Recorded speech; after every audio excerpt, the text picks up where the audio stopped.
আমি কোনো না কোনো উৎসবে একটা না একটা জামা কিনি। তো এবারেও আমি একটা জামা কিনেছি এবং সেই জামা আপনাদেরকে শেয়ার করতে চলছি। তো চলুন গাইস, আপনার আপনারা আমার ড্রেসটা দেখুন। তো গাইস, প্রথমেই বলি আমার জন্মদিনের ড্রেস। এইটা আমার হলো দুর্গাপূজার ড্রেস। এবার আমার লক্ষ্মী পূজার ড্রেস। দুর্গা পূজার পরে যে লক্ষ্মী পূজা হয় আপনারা তো অবশ্যই জানেন। এটা আমি মা কালী পুজো উপলক্ষে কিনেছি গাইস। এটা আমার বোনের জন্মদিনের ড্রেস। কালী পুজোর পরে আমার বোনের জন্মদিন। এবার চলে আসে বৌদ্ধ পূর্ণিমা। আমি বৌদ্ধ পূর্ণিমায় সবসময় আমি এরকম রঙের ড্রেসই পরি। তোমরা যদি জেনে থাকো এটা কি রং তাহলে অবশ্যই কমেন্ট করো। এবং গাইস, এটা হলো সরস্বতী পূজা।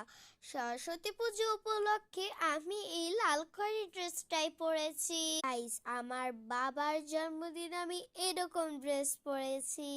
এই ড্রেসটা আমার বাবা আমাকে গিফট করেছিল আমার জন্মদিনে, তাই ভাবলাম বাবার জন্মদিনে এই ড্রেসটা পরি। গাইস, এই ড্রেসটা আমি মায়ের জন্মদিন উপলক্ষে কিনেছি। গাইস, বর্তমানে আমি একটা কালো ড্রেস পরে আছি। আচ্ছা বন্ধুরা, যাই বলো, তোমাদের কি আমার ড্রেসটা পছন্দ হয়েছে? তোমাদের আমার কোন ড্রেসটা পছন্দ হয়েছে? কোন উপলক্ষের মধ্যে তোমার কোনটা বেশি পছন্দ হয়েছে? যেই ড্রেসটা তোমার পছন্দ হয়েছে সেই ড্রেসটা তুমি কমেন্ট করে জানিয়ে দাও। Tata, bye bye.